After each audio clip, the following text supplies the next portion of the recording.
በስመ አብ ወወልድ ወመንፈስ ቅዱስ አሃዱ አምላክ አሜን። ክቡራን አበው ሊቃውንተ ቤተ ክርስቲያን በየማዕረጋችሁ አባቶቼ ካህናት፣ በአገልግሎት የምትመስሉኝ ወንድሞቼ መምህራን ወንጌል፣ ወንድሞች ዲያቆናት፣ የእግዚአብሔር ልጆች፣ የድንግል ማርያም ወዳጆች እንደምን አደራችሁ? በቸርነቱ ሳይገባን የኃጢአታችንን ብዛትና የሰውነታችንን ክፋት ተመልክቶ ሳያጠፋን ዳግም በቅድስናው ስፍራ ሰብስቦ ስሙን እንድንጠራ ቃሉን እንድንሰማ የፈቀደልን የአባቶቻችን የቅዱሳን አምላክ የሰራዊት ጌታ እግዚአብሔር ስለማይነገረው ስጦታው ክብርና ምስጋና ይግባው። የእናታችን የእመቤታችን የቅድስተ ቅዱሳን የድንግል ማርያም የወላዲት አምላክ ረድኤትና በረከት ለዘላለሙ በሁላችን ላይ አድሮ ይኖር። በቅድሚያ አምላካችን እግዚአብሔር ሁላችንን በቸርነቱ ጠብቆ እንኳን ለብርሃነ ሆሳዕናው በዓል በሰላምና በጤና አደረሰን አደረሳችሁ።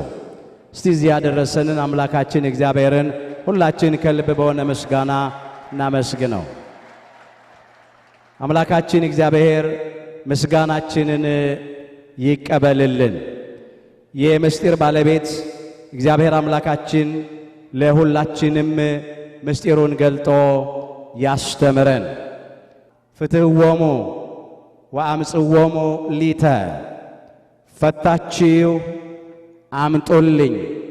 የማቴዎስ ወንጌል ምዕራፍ 21 ቁጥር 3 ላይ ይህ ኃይለ ቃል ተመዝግቦ እናገኘዋለን። ዛሬ በዚህ ርዕስ ለመማር የመረጥንበት ምክንያታችን ሁላችንም እንደምናውቀው በቤተ ክርስቲያናችን ሥርዓት መሠረት ከምናከብራቸው ከአምላካችን ከጌታችን ከመድኃኒታችን ከኢየሱስ ክርስቶስ 9 አበይት በዓላት መካከል አንዱ የሆነውንና አምላካችን ጌታችን መድኃኒታችን ኢየሱስ ክርስቶስ በአህያይቱና በአህያይቱ ግልገል በውርንጫይቱ ላይ ተቀምጦ በሕዝቡ እየተመሰገነ ንጽሐ ጠባያቸው ባላደፈው በሕፃናት አንደበት እየተመሰገነ ወደ ቤተ መቅደስ የገባበትን ዓመታዊ ክብረ በዓል እያከበርን ነው ያለነው። ከዚህ የተነሳ ዛሬ በዚህ ርዕስ ለመማር መርጠናል። በተለይም የዚህ የዐቢይ ጾም 8ኛው ሰንበት የዛሬው ሰንበት ማለት ነው እንደ አባታችን እንደ ኢትዮጵያዊው እንደ ቅዱስ ያሬዲት ባህል ሆሳዕና ተብሎ ተጠርቷል።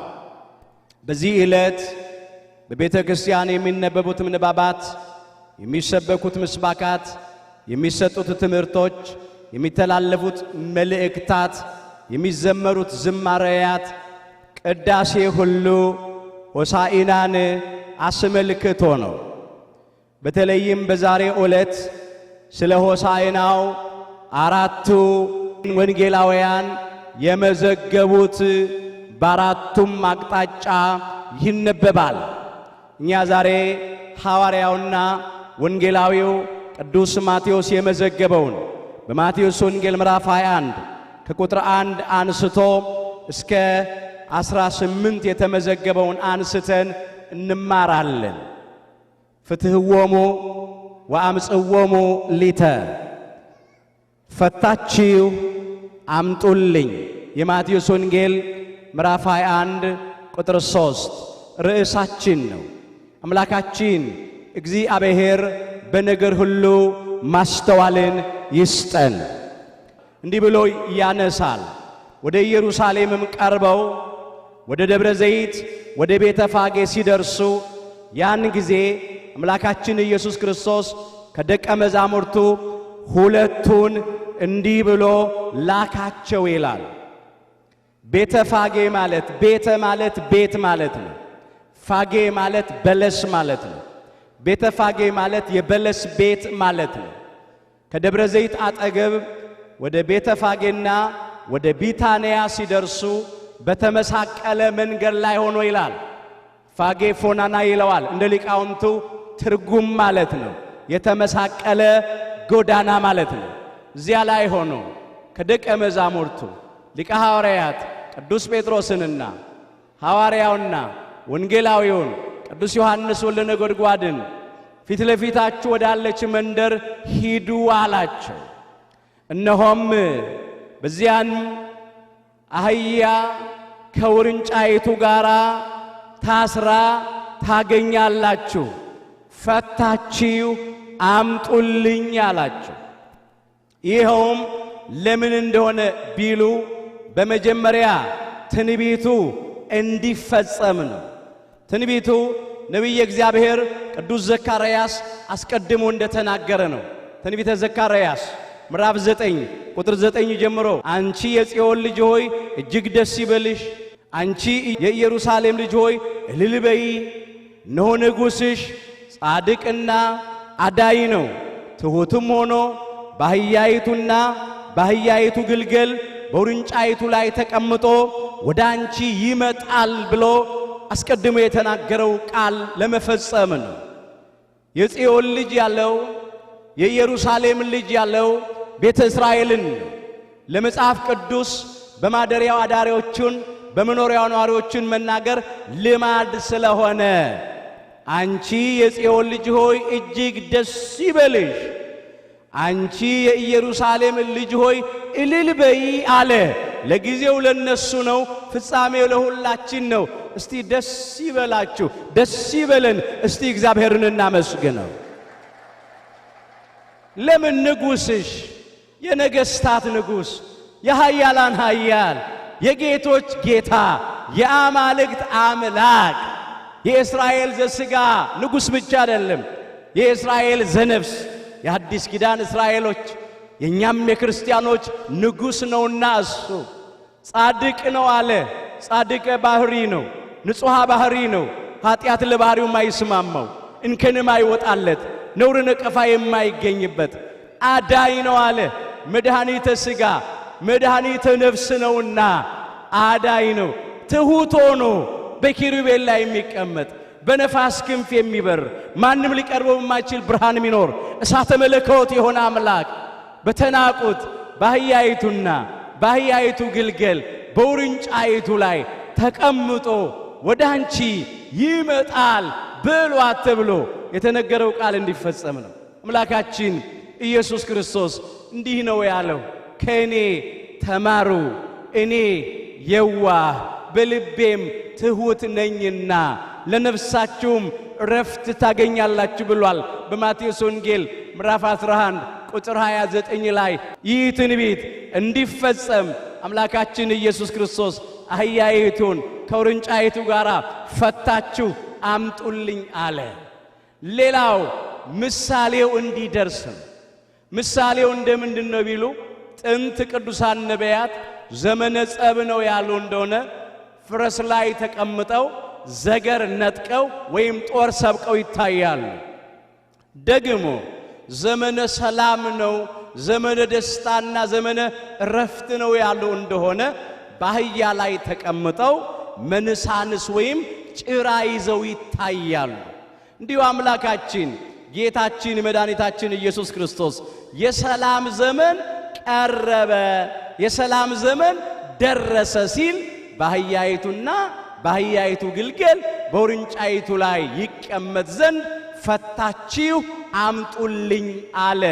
የሰላም አምላክ፣ የሰላም አባት፣ የሰላም አለቃ፣ የሰላም ንጉሥ ነውና ሰላማዊ ኢየሱስ ክርስቶስ በእኛ በሰው ልጆችና በእግዚአብሔር መካከል የነበረውን በሰው ልጆችና በቅዱሳን መላእክት መካከል የነበረውን ጸብ፣ በሕዝብና በአሕዛብ መካከል የነበረውን ጸብ፣ በነፍስና በሥጋ መካከል የነበረውን ጸብ ይህንን ሊያፈርስ የሰላም ዘመን ነው፣ የፍስሐ የሐሴት የደስታ ዘመን ነው ሲል አህያይቱን ከውርንጫይቱ ጋር ፈታችሁ አምጡልኝ አለ። ምስጢሩ እንደምንድነው ቢሉ እንደዚህ ነው። በአህያ ላይ የተቀመጠ ሸሽቶ አያመልጥም። በአህያ ላይ የተቀመጠ አባሮ አይዝም። በአህያ ላይ የተቀመጠ ሸሽቶ እንደማያመልጥ ከፈለጋችሁኝ አልታጣም እገኝላችኋለሁ ሲል ነው። በትንቢተ ኤርምያስ ምዕራፍ 23 ቁጥር 23 ጀምሮ እኔ የቅርብ አምላክ ነኝ እንጂ የሩቅ አምላክ አይደለሁም ይላል እግዚአብሔር ነው የሚለው። እግዚአብሔር እጅግ ለኛ ቅርብ ነው። እግዚአብሔርን ፈልጎ ያጣው ሰው የለም። ሌላው በአህያ ላይ የተቀመጠ አባሮ እንደማይዝ እንዲሁ ካልፈለጋችሁኝ አታገኙኝም ማለቱ ነው። እግዚአብሔር አስገድዶ አይገዛንም። በነፃ ፈቃዳችን ውስጥ ጣልቃ አይገባም። በፍቅር የሚገዛ ፍቅር የሆነ አምላክ ነው። ለጥቅማችንም እንኳ ቢሆን አያስገድደንም። ለዚህ ነው እንዲህ ብሎ በመዋዕለ ስብከቱ የተናገረው፣ ብትወዱኝስ ትእዛዜን ጠብቁ አለ። የዮሐንስ ወንጌል ምዕራፍ 14 ቁጥር 15 ላይ በግድ አይደለም ወገኖች፣ ፍጹም ነፃነት የሰጠን አምላካችን እግዚአብሔር ስለሆነ ለዚህ ነው። ሌላው ምስጢሩ እንደምንድነው ቢሉ እነሆ አህያ የተናቀች ናት፣ የተዋረደች ናት። በተናቁት በተዋረዱት በመሃይምናን ላይ አድሬባቸው እኖራለሁ ሲል የተናቁትን አህያይቱንና የአህያይቱን ግልገል ውርንጫይቱን ፈታችሁ አምጡልኝ አለ። ሌላው ደግሞ ምስጢር ምንድነው ቢሉ አዳምና እኛ ልጆቹ ከማይሰረ ኃጢአት የምንፈታበት ጊዜ እንደደረሰ እንደቀረበ የሚያጠይቅ ነው። አህያይቱ የአዳምና የሔዋን ምሳሌ፣ ውርንጫይቱ የኛ የልጆቻቸው ምሳሌ። ሁላችንም ታስረን ነበረ። ያሰረን ሌባው ሰይጣን ዲያብሎስ ነው። የታሰርነው በኃጢአት ገመድ ነው። የታሰርንበት ገመድ የኃጢአት ገመድ ነው። በመርገመ ሥጋ በመርገመ ነፍስ፣ በሞተ ሥጋ በሞተ ነፍስ፣ በርደተ መቃብር በርደተ ሲኦል ታስረን እንኖር ነበረ። የታሰርንበትም ስፍራ ሲኦል ነው። መንደር የተባለ ሲኦል ነው። እንዲህ ይላል መጽሐፈ ምሳሌ ምዕራፍ 5 ቁጥር 22 ላይ ኃጥእን ኃጢአቱ ታጠምደዋለች፣ በኃጢአቱም ገመድ ይታሰራል ይላል። ስለዚህ በኃጢአት ገመድ ታስረን ነበረ። ማንም ሊፈታን አልተቻለውም ነበረ። ስለዚህ አምላካችን ጌታችን መድኃኒታችን ኢየሱስ ክርስቶስ ከታሰርንበት የኃጢአት ማሰሪያ ገመድ ሊፈታን ፈታችሁ አምጡልኝ አለ። ሌባው ነበረና ያሰረን ዲያብሎስ እነሆ ማንም አንዳች ቢጠይቃችሁ ጌታቸው ይፈልጋቸዋል፣ ለጌታ ያስፈልጉታል በሉ ነው ያለው። አዎ አህያይቱና ውርንጫይቱንም ቢሆን ፈጥሯቸዋል። አዳምና እኛ ልጆቹንም በጥንተ ተፈጥሮ ፈጥሮናል። በሐዲስም ተፈጥሮ ያን ጊዜ ይፈጥረን ዘንድ ነበረውና ፈታችሁ አምጡልኝ አለ። በዮሐንስ ወንጌል ምዕራፍ 10 ቁጥር 10 ጀምሮ ሌባው ይላል ሰይጣን ዲያብሎስን ነው ሊሰርቅ ሊያርድ ሊያጠፋ እንጂ ስለሌላ አይመጣም ነው ያለው። እኔ ግን ሕይወት እንዲሆንላቸው እንዲበዛላቸውም መጣሁ አለ። ሁልጊዜ የዲያብሎስና የሰራዊቱ ዓላማ መስረቅ ነው፣ መግደል፣ ማረድ፣ ማጥፋት ነው። አዳምና ሔዋንን ከገነት ቤታቸው ሰርቋቸው ነበር። እነሱም ብቻ አይደለም እኛም ተሰርቀን ነበር በሌባው። ከጌታቸው ከጌታችን ከአምላካችን ከእግዚአብሔር ለይቶን ነበረ። ገነትን የምታክል ቦታ እግዚአብሔርን የሚያክል ጌታ አጥተን እንኖር ነበርና ወደ ቀደመው መኖሪያችን ወደ ገነት ወደ አባታችን ወደ አምላካችን ወደ ጌታችን ወደ እግዚአብሔር እንቀርብ ዘንድ ይገባ ነበርና ፈታችሁ አምጡልኝ አለ ፈጣሪያችን አምላካችን ጌታችን መድኃኒታችን ኢየሱስ ክርስቶስ። ይሄንን የሚያጠይቅ ነው። ሌላው ምስጢር እንዲህ ነው። አህያይቱ የቤተ እስራኤል ምሳሌ፣ ውርንጫይቱ የቤተ አሕዛብ ምሳሌ። አህያይቱ የሰረገላ ቀንበር መሸከም ለምዳለች። እንዲሁ ቤተ እስራኤል ሕግ መጠበቅ ለምደው ነበረ፣ ሕገ ኦሪት ተሰጥታቸው ስለነበረ።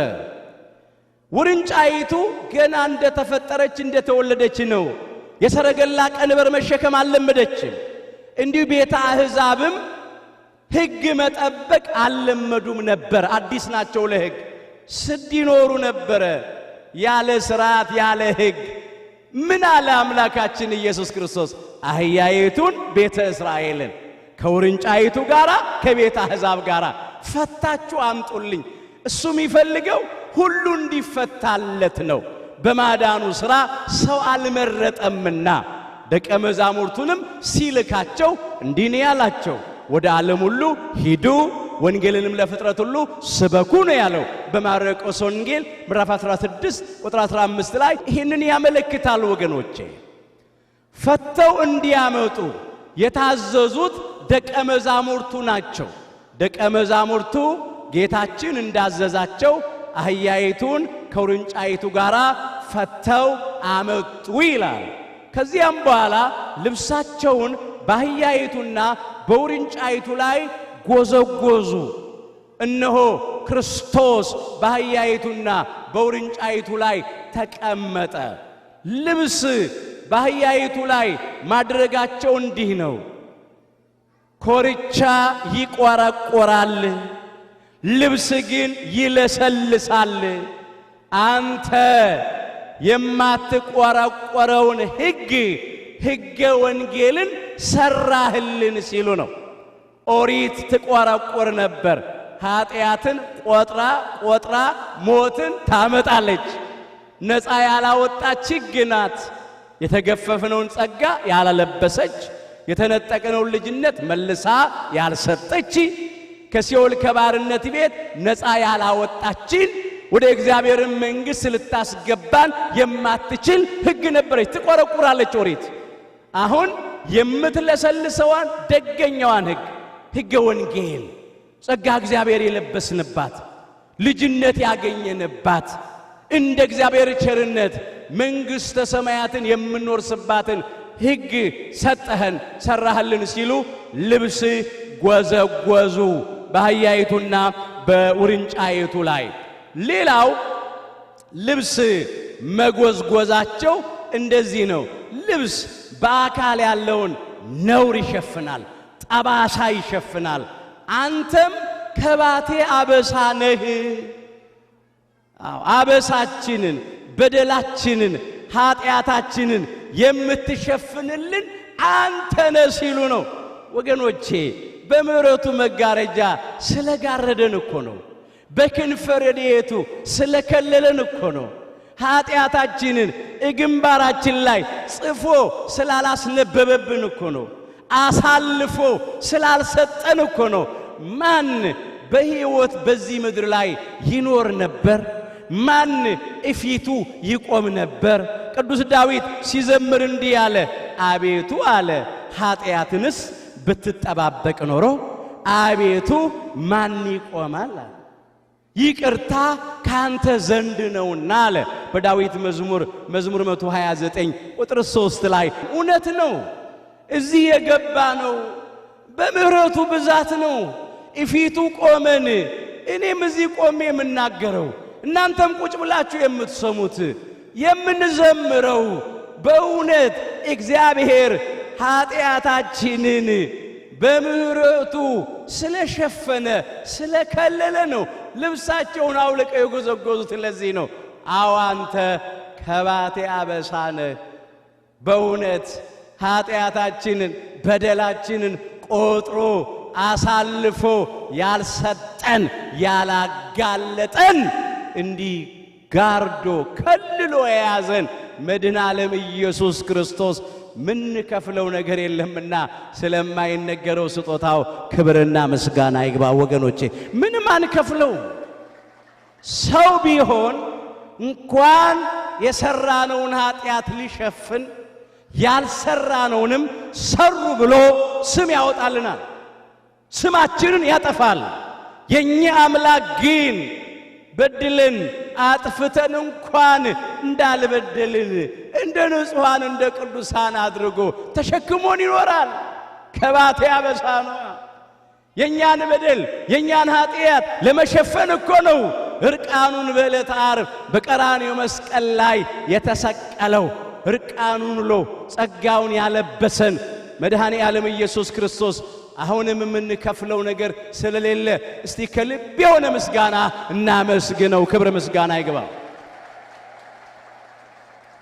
ይሄንን ያጠይቃል። ሌላው የተገፈፍነውን የጸጋ ልብሳችንን ልጅነታችንን ተመልስልናል ሲሉ ነው ይሄንን ያደረጉት። ታላቁ የቤተ ክርስቲያን ሊቅ ቅዱስ ኤፍሬም ይሄንን እንደዚህ አድርጎ ተርጉሞታል። ልብሳቸውን አውልቀው ያነጠፉለት ሰዎች አለ አሮጌው ማንነታቸውን ትተው አዲሱን ልብስ ክርስቶስን መልበሳቸውን ያስረዳል አለ ቅዱስ ኤፍሬም።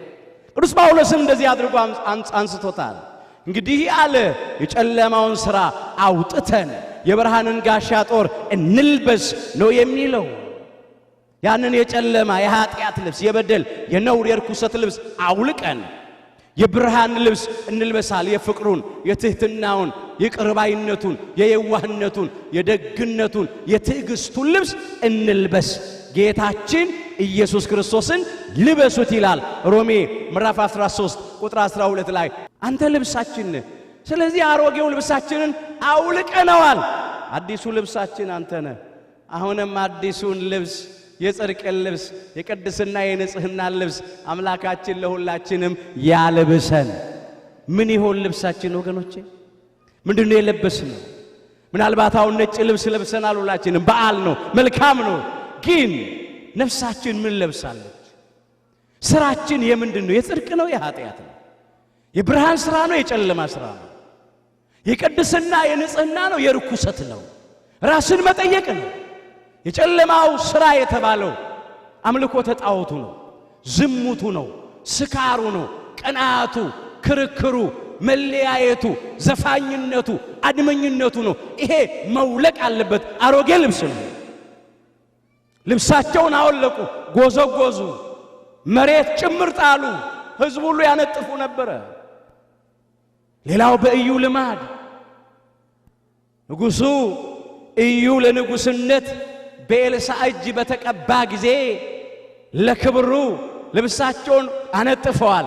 ሁለተኛ ነገሥት ምዕራፍ 9 ከቁጥር 1 ጀምሮ በዚያ ልማድ የነገሥታት ንጉሥ ነውና አምላካችን ኢየሱስ ክርስቶስ ይገባዋል ሲያንሰው ነው ወገኖቼ። ልብሳቸውን ጎዘጎዙ እንዲህ ሲሉ እንኳን ላንተ አንተ ለተቀመጥክባት ለአህያይቱና ለውርንጫይቱ እንኳን መሬት መንካት መርገጥ አይገባቸውም ሲሉ የሚገርም ነው። አህያይቱና ውርንጫይቱ ተከበሩ። በጣም ብዙ አህዮች ነበሩ። ነገር ግን ክብር ያገኙት አምላካችን ኢየሱስ ክርስቶስ የተቀመጠባቸው አህያይቱና ውርንጫይቱ ናቸው። ሁል ጊዜ እሱ የሚያድርባቸው እንዲከበራሉ። ሰው የሚከበረው እግዚአብሔርን ሲያከብር ነው።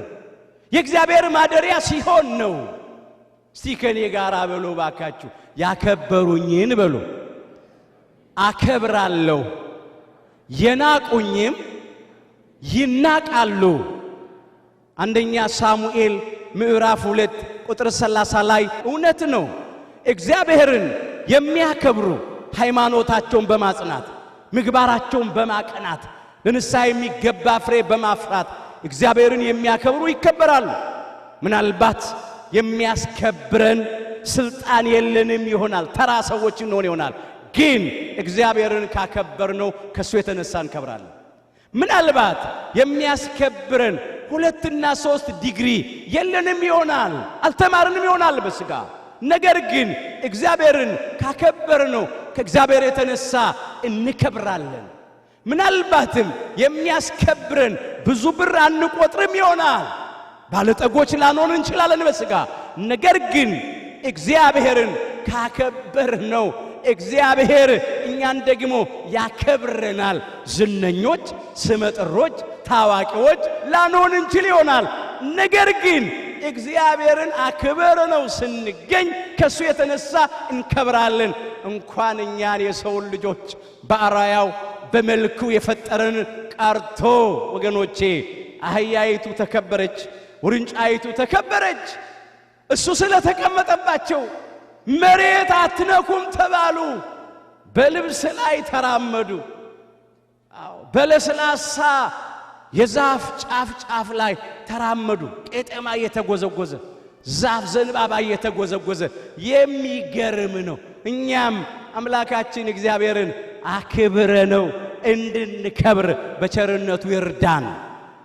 እንግዲህ እነኛ ሰዎች ለአህያይቱና ለውርንጫይቱ እንዲህ ክብር ከሰጡ 9 ወር ከ5 ቀን አካላዊ ቃል እግዚአብሔር ወልድን በማህፀኗ ጸንሳ በድንግልና ጸንሳ በድንግልና ወልዳ ለሰጠችን ለቅድስተ ቅዱሳን ለድንግል ማርያም ለወላዲተ አምላክማ የቱን ያህል ክብር ይገባት ይሆን ወገኖች? በአምላክ ልቡና ታስባ ትኖር ነበረች። ሁለተኛ ሰማይ የተባለች ጸጋን ሁሉ የተሞላች በቅዱሳን ነቢያት አንደበት በብዙ ምሳሌ የተመሰለች ትንቢት የተነገረላት ሱባኤ የተቆጠረላት አምላካችን ኢየሱስ ክርስቶስን ወልዳ የሰጠች አዝላ የተሰደደች በማስተማር ወራት ያልተለየች በመስቀሉ ስር በሐዋርያውና በወንጌላዊው በቅዱስ ዮሐንስ ወልነጎድጓድ በኩል ከአምላካችን የተሰጠችን የጸጋ ስጦታችን ሽልማታችን አክሊላችን ክብራችን ሞገሳችን ናት ቅድስተ ቅዱሳን ድንግል ማርያም ወላዲተ አምላክ። ክብር ይግባት ወገኖች። ስለዚህ ማመስገን ማወደስ ይገባል። ንገሯቸው እንኳን አምላክን ወልዳ ለሰጠች ለቅድስተ ቅዱሳን ለድንግል ማርያም ቀርቶ ወገኖቼ ለአህያይቱና ለውርንጫይቱ ክብር ተሰጥቷል። ለእመቤታችን ማየቱን ያህል ከዛሬ ጀምሮ ትውልድ ሁሉ ብፅዕት ይሉኛል አለች ቅድስተ ቅዱሳን ድንግል ማርያም በሉቃስ ወንጌል ምዕራፍ 1 ቁጥር 48 ላይ ከሰማይ መላእክት በቅዱስ ገብርኤል ከተመሰገነች በኋላ ከሰው ልጆች መካከል በቅድስት ኤልሳቤጥ አንደበት ከተመሰገነች በኋላ እንዲህ አለች፣ ከዛሬ ጀምሮ ትውልድ ሁሉ ብፅዕት ይሉኛል፣ ያመሰግኑኛል፣ ያወድሱኛል።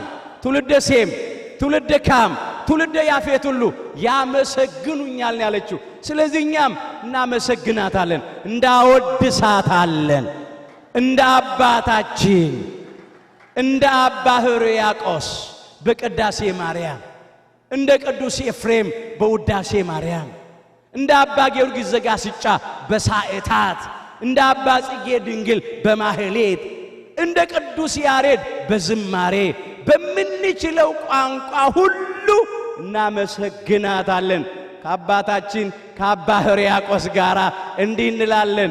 ኦ ማርያም በእንተዝ ናፍቅረኪ ወናበየኪ እስመ ወለድኪ ለነ መብላ ጽድቅ ዘበአማን ወስቴ ሕይወት ዘበአማን አላት። ማርያም ሆይ ስለዚህም እንወድሻለን፣ ከፍ ከፍም እናደርግሻለን። እውነተኛውን የጽድቅ መብልንና እውነተኛውን የሕይወት መጠጥ ወልደሽልናልና ነው ያላት። አሁንም ክብር፣ ውዳሴ፣ ምስጋና ለቅድስተ ቅዱሳን ለድንግል ማርያም ለወላዲተ አምላክ ይሁን ወገኖች። ይህንን ማለት ነው። የዘንባባ ዝንጣፊ ይዘው ታዩ ይላል። የዘንባባ ዝንጣፊ ይህ እንደ ምንድነው ቢሉ እንዲህ ነው። አብርሃም ይስሐቅን በወለደ ጊዜ፣ ይስሐቅ ያዕቆብን በወለደ ጊዜ ደስ ቢላቸው ዘንባባ ዝንጣፊ ይዘው እግዚአብሔርን አመስግነውታል። በመጽሐፈ ኩፋሌ ምዕራፍ 13 ቁጥር 21 ላይ ዮዲት የእስራኤላውያንን ጠላት ሆሎፎርኒስን ድል ባደረገች ጊዜ የዘንባባ ዝንጣፊ ይዘው እግዚአብሔርን አመስግነውታል። ዘንባባ የድል አድራጊዎች አርማ ነው። በመጽሐፈ ዮዲት ምዕራፍ 15 ቁጥር 12 ላይ እስራኤል ዘሥጋ ከግብፅ ከባርነት ቤት ነፃ በወጡ ጊዜ በተለይም የዳሱን በዓል ሲያከብሩ የዘንባባ ዝንጣፊ ለምለሙን ይዘው እግዚአብሔርን ያመሰግኑ ነበር። 7 ቀን ሙሉ ነው የሚለው፣ አንድ ሳምንት ሙሉ። በኦሪት ዘሌዋውያን ምዕራፍ 23 ቁጥር 40ና በመጽሐፈ ነህምያ ምዕራፍ 8 ቁጥር 14 ላይ በዚያ ልማድ የዘንባባ ዝንጣፊ ይዘው ለክብሩ ምስጋና አቀረቡ። ጥቂት ነገር እናንሳ። ሐዋርያውና ወንጌላዊው ቅዱስ ዮሐንስ ወልደ ነጎድጓድ ይህንን እንደዚህ አድርጎ መዝግቦታል። በየዓመቱ በሆሳዕና ዕለት ዘንባባ እንይዛለን፣ አትፈሩ። መጽሐፋዊ ነው።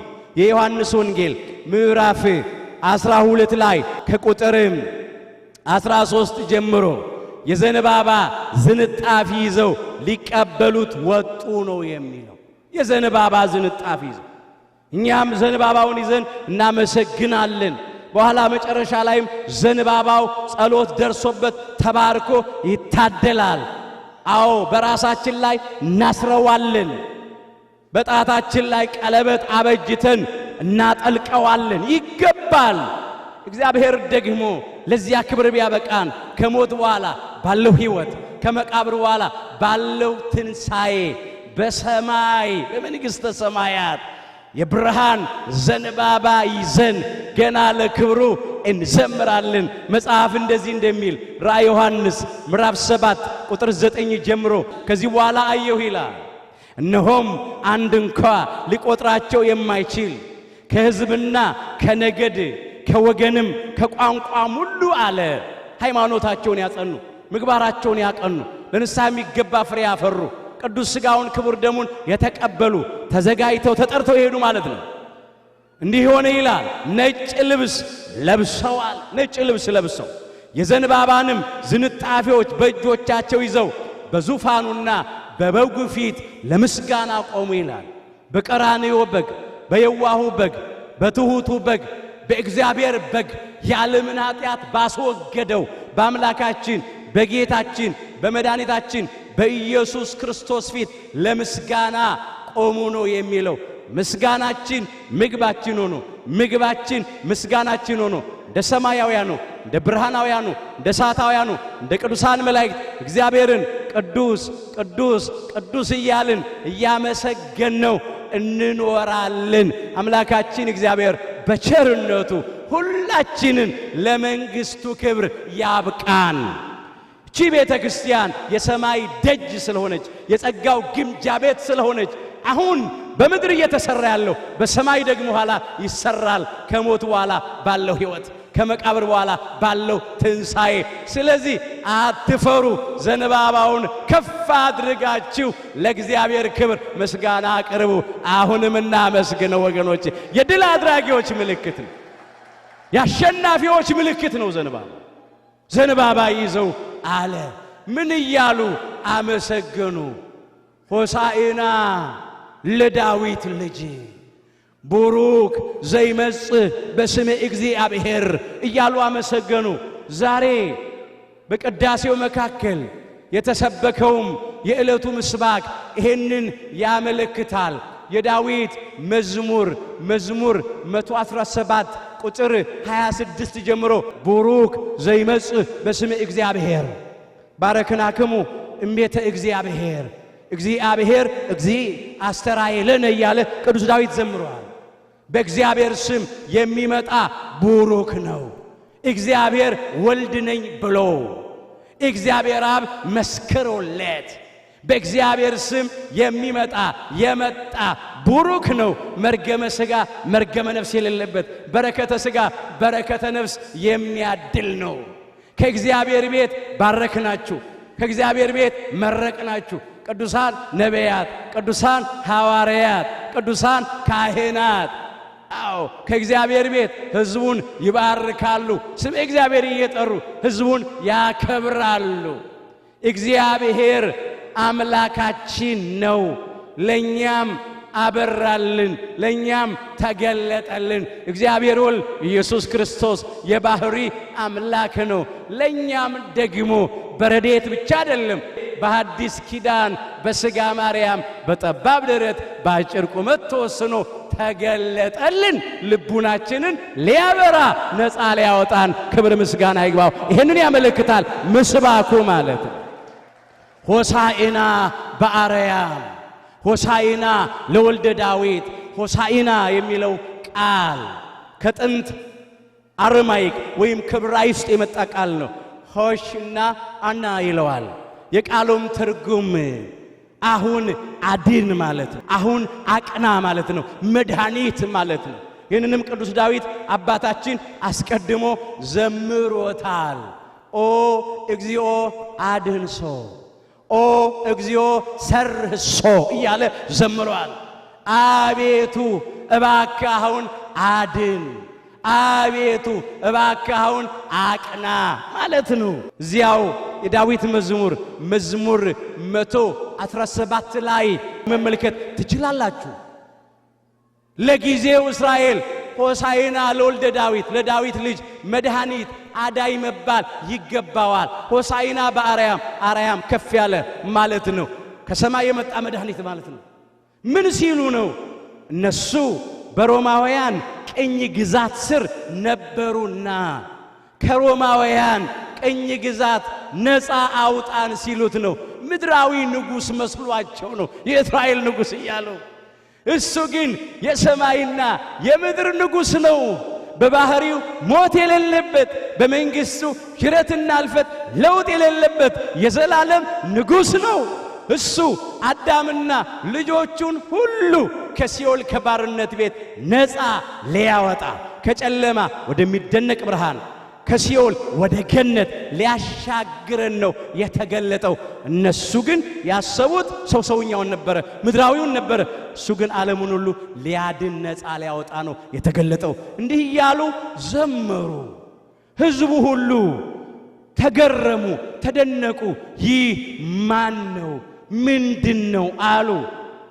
ምስጋናው ሲቀርብለት ሰምተዋልና ከገጹ ከፊቱ ብርሃን ሲወጣ ተመልክተዋልና፣ ዓይን የሚበዘብዝ ብርሃን።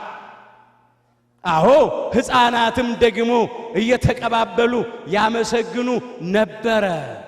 አስቀድሞ በክቡር ዳዊት የተነገረው ቃል እንዲፈጸም እማፈ ደቂቅ ወሕፃናት አስተዳሎ ከስብሐተ ይላል። በእንተ ጸላይ ከመትን ስቶ ለጸላይ ወለገፋይ ይላል የዳዊት መዝሙር 8 ቁጥር 2 ጀምሮ።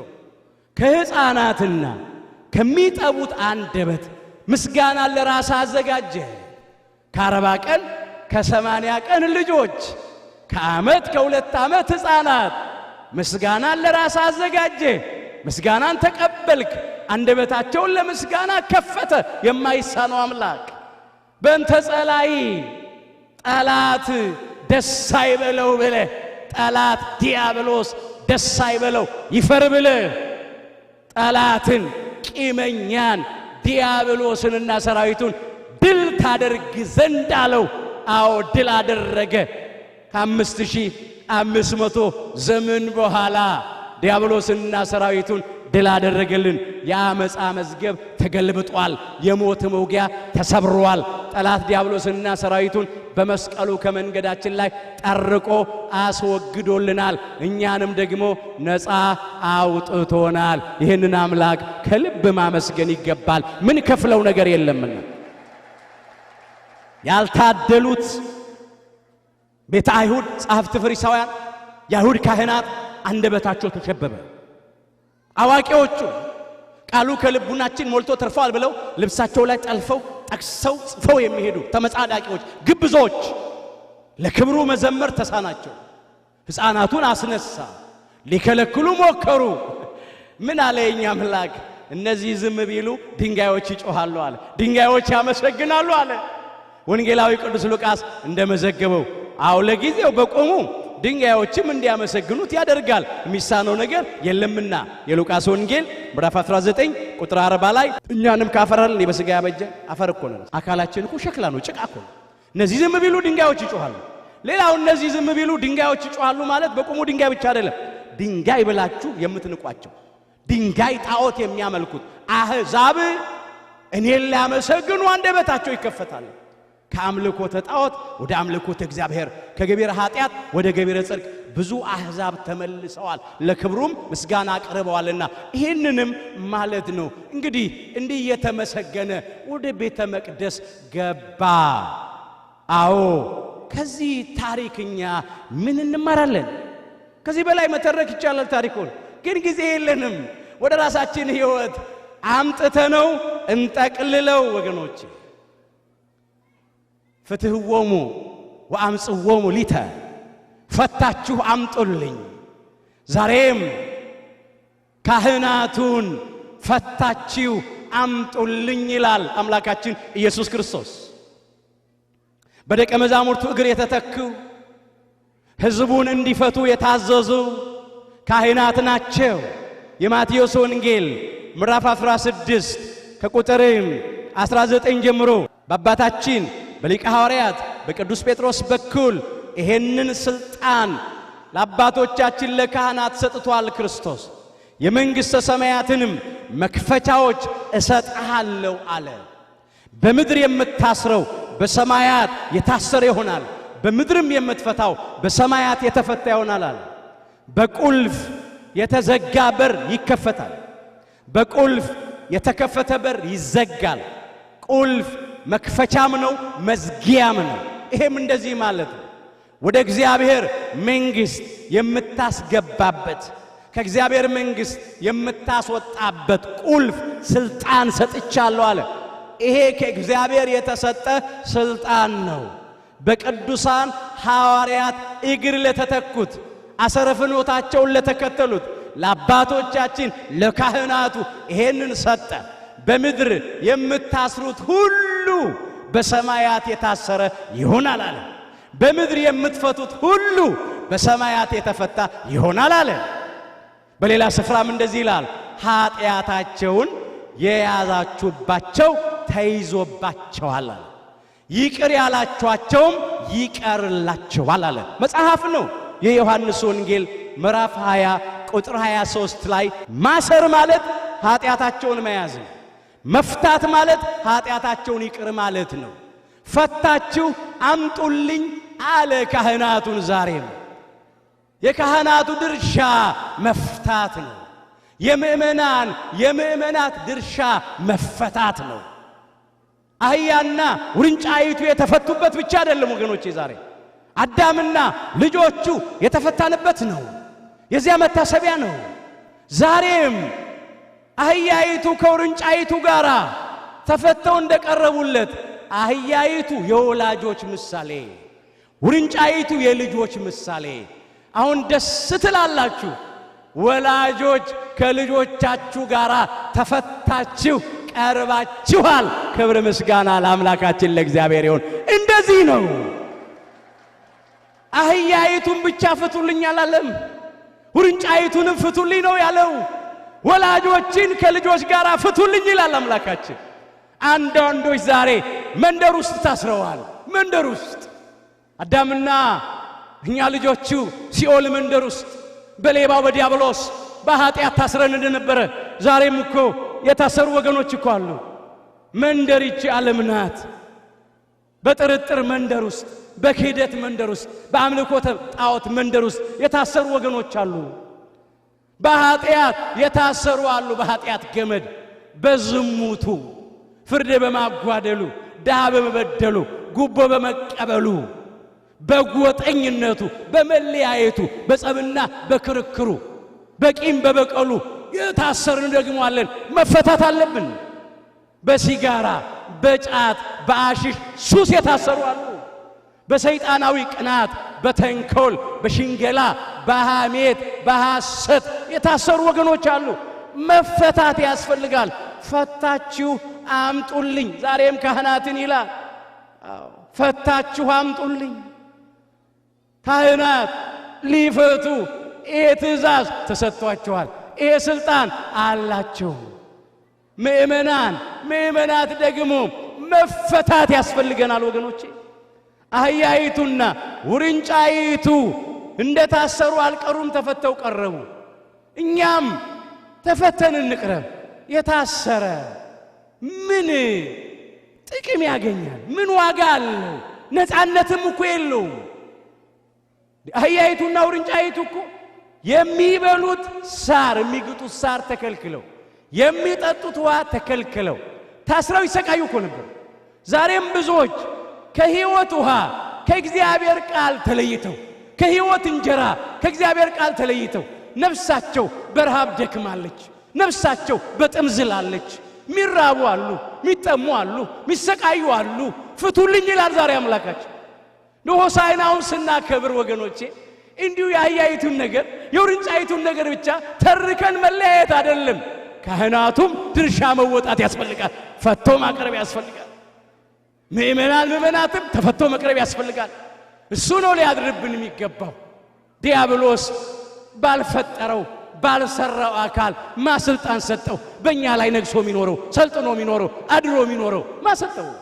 በጥንተ ተፈጥሮም የፈጠረን አምላካችን በአዲስም ተፈጥሮ የፈጠረን ውድ ዋጋ ከፍሎ ቅዱስ ሥጋውን ቆርሶ ክቡር ደሙን አፍስሶ ነፍሱን ለመስቀል ሞት አሳልፎ ሰጥቶ እየቆሰለ የፈወሰን እየተዋረደ ያከበረን ርቃኑን ውሎ ጸጋውን ያለበሰን ሐሞትና ከርቤ መራራውን ቀምሶ ጣፋጩን ያጠጣን ለባህሪው ሞት የማይስማማው አምላክ በሥጋ ሞቶ የኛን ሞት ወስዶ የሱን ሕይወት ለኛ የሰጠን እሱ ነው። እኛ የአምላካችን ገንዘቦች ነን። ሌባ ሊጫወትብን አያስፈልግም። ወንበዴ ሊጫወትብን አያስፈልግም። ስለዚህ ተፈተን እንቅረብለት። ተፈቶ መቅረብ ነው ዓላማው፣ ይሄ ነው። ዛሬም አምላካችን እግዚአብሔር በአባቶቻችን በካህናት ላይ አድሮ ሁላችንንም ከታሰርንበት የኃጢአት ገመድና ማሰሪያ ይፍታን። ከተፈታን በኋላ የታሰርን ሰዎች አሉ። ከተቀደስን በኋላ የረከስን ሰዎች አሉ። ነፃ ከወጣን በኋላ ባሪያ የሆንን ሰዎች አለን። እስቲ ከኔ ጋር በሉ በነፃነት ልንኖር በሉ። ክርስቶስ ነፃነት አወጣን፣ እንግዲህ ጸንታችሁ ቁሙ፣ እንደገናም በባርነት ቀንበር አትያዙ። ገላትያ ምዕራፍ 5 ቁጥር 1 ላይ አህያይቱና ውርንጫይቱን ነፃ ወጣ፣ ከስራት ፈታ። አዳምና ልጆቹን ነፃ ወጣ፣ ፈታ፣ ከዲያብሎስ ነፃ ወጣ።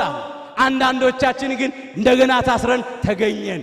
ወይ ሳናውቅ በስህተት ታሰርን፣ ወይ አውቀን በድፍረት በበደል ታሰርን፣ ወይ ክፉ እየተመኘን ታሰርን በክፉ ምኞት፣ ወይ ክፉ ቃል እየተናገርን ታሰርን፣ ወይ ክፉ ሥራ እየሰራን ታሰርን።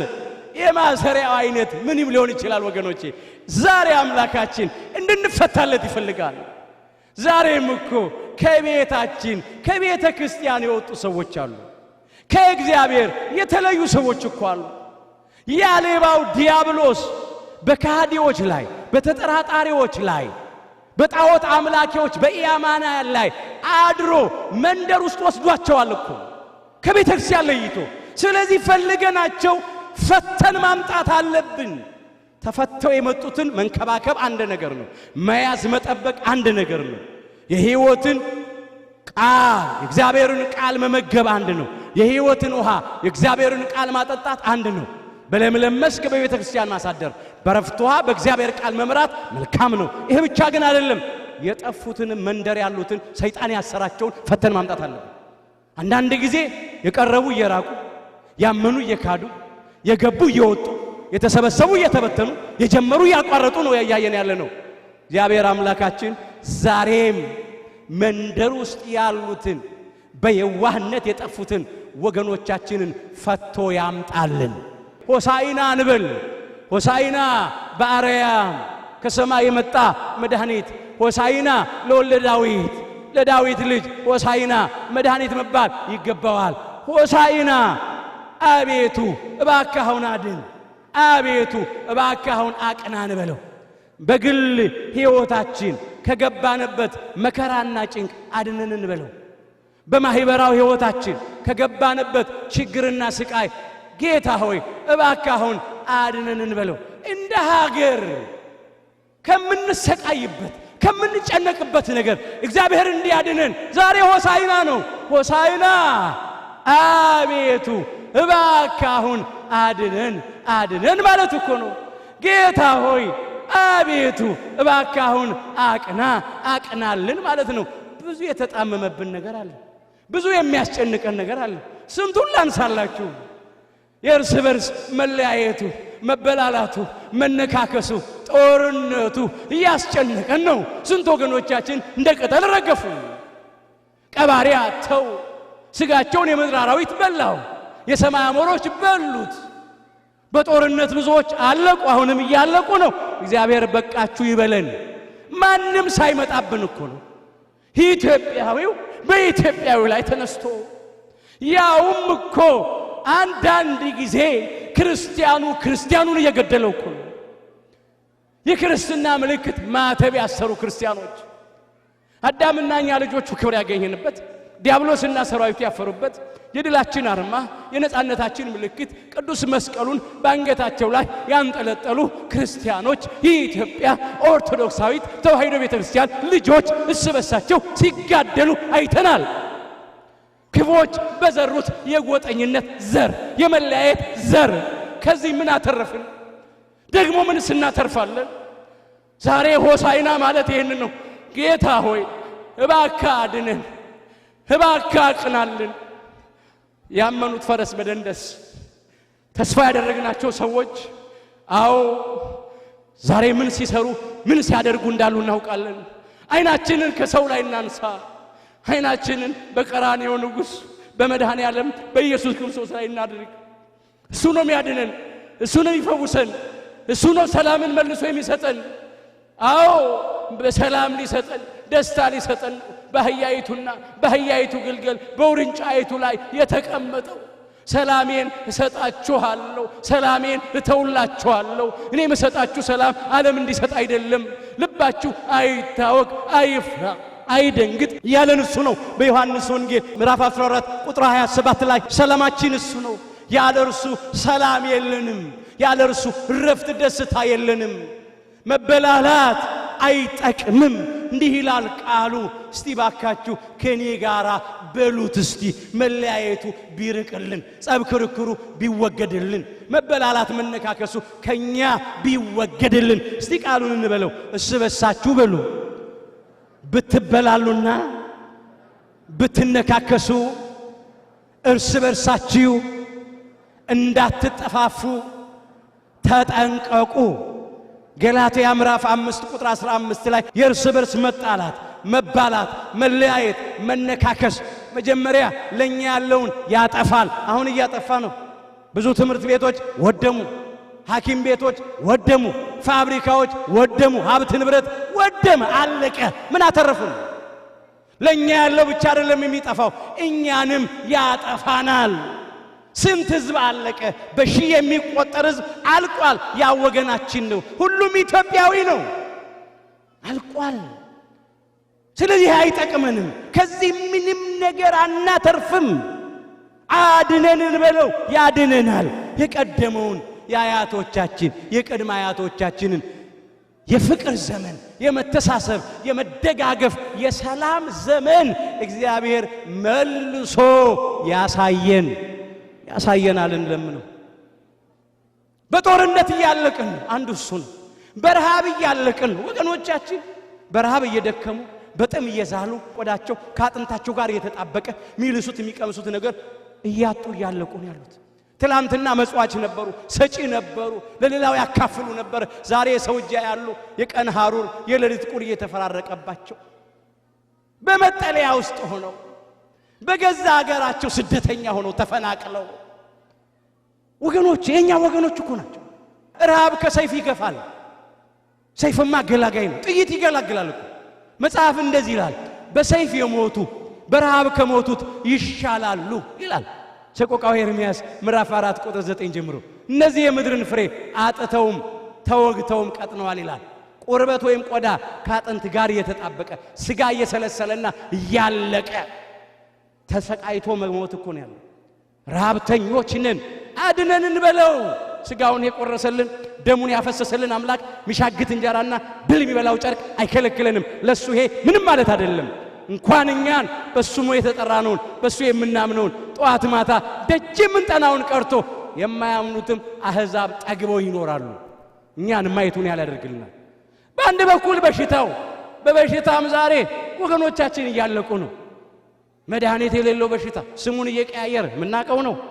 ብቻ ከሁሉ አድነን፣ ከስደቱ ከመከራው ከስቃዩ ከፈተናው ከችግር ሁሉ አድነን። ሆሳዕና አቤቱ እባክህ አሁን አድን፣ አቤቱ እባክህ አሁን አቅናን በለው።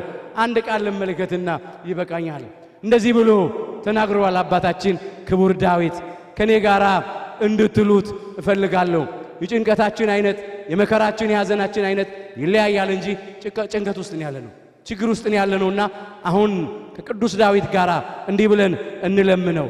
እስቲ በሉ በተጨነቁ ጊዜ ይበሉ ወደ እግዚአብሔር ጮኹ ከመከራቸውም አዳናቸው። ዛሬ ተጨንቀናል። ጭንቀት ውስጥ ነው ያለነው፣ መከራ ውስጥ ነው ያለነው። የመከራ ሌሊት ቶሎ አይነጋ፣ የመከራ ቀንም ቶሎ አይመሽም። እስቲ ወደ ኋላ እንመለስ። ከትላንት ወዲያ ትላንት ይሻላል ብለን ተስፋ አድርገን ነበር፣ ባሰ። ከትላንትና ዛሬ ይሻላል ብለን ተስፋ አድርገን ነበር፣ ዛሬ ብሷል።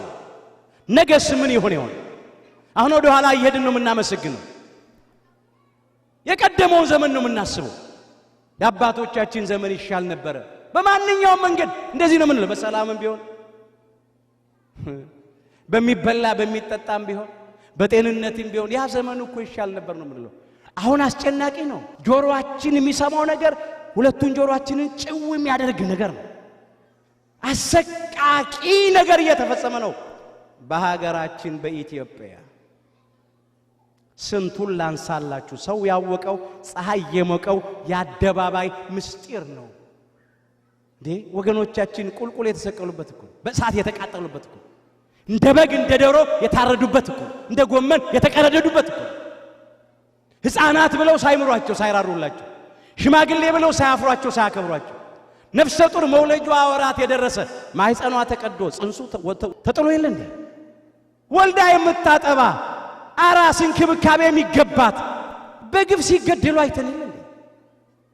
ስለዚህ በተጨነቁ ጊዜ ወደ እግዚአብሔር ጮኹ፣ እግዚአብሔርም ከመከራቸው አዳናቸው ነው የሚለው። እንባችንን ይመለከታል፣ ጮኸታችንን ያደምጣል። እግዚአብሔር ይምረናል፣ ያድነናል። ይሄም ቀን ያልፋል። ሊነጋ ሲል ነው የሚጨልመው። በእጃችን ያለውን ግፍ እናስወግድ፣ ከበደል እንመለስ፣ የበደልን ይቅርታ እንጠይቅ፣ የተበደልን ይቅርታ እናድርግ፣ እርቅን መስርትና ከልብ በፍጹም ንስሐ ተመልሰን እናልቅስ። እግዚአብሔር ይታረቀናል።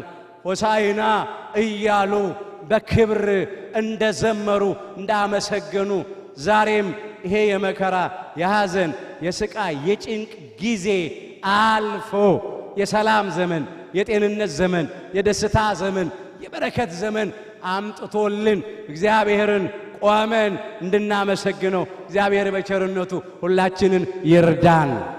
ፍትሕዎሙ ወአምጽዎሙ ሊተ፣ ፈታችሁ አምጡልኝ። የማቴዎስ ወንጌል ምዕራፍ 21 ቁጥር 3። ሁላችን ከውድቀታችን ተነስተን ከርኩሰታችን ተቀድሰን ወደ አባቶቻችን ወደ ካህናት ቀርበን ኃጢአታችን ሁሉ ተናዘን ቅዱስ ሥጋውን በልተን ክቡር ደሙን ጠጥተን መንግሥቱ እንድንወርስ ስሙ እንድንቀድስ ኃያሉ እግዚአብሔር አምላካችን ይርዳን። እግዚአብሔር አምላካችን በቸርነቱ በሰው እጅ ያልተዘጋጀውን ያልተሰራውን ነጩን መጎናጸፊያ አልብሶ የብርሃን ዘንባባ ይዘን በመንግሥተ ሰማያት ለዘላለም ከመላእክቱ ጋር እያመሰገንነው እንድንኖር ፍጻሜያችንን ያሳምርልን። ቆየ